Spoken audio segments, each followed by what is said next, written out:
Hey everyone, welcome to TechBase. In today's video, I'm gonna show you how to sign out of Evernote account. So let's get started.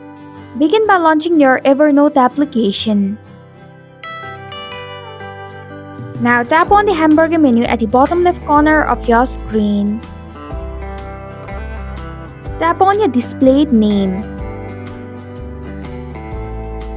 There you can find Sign Out button. Tap on it.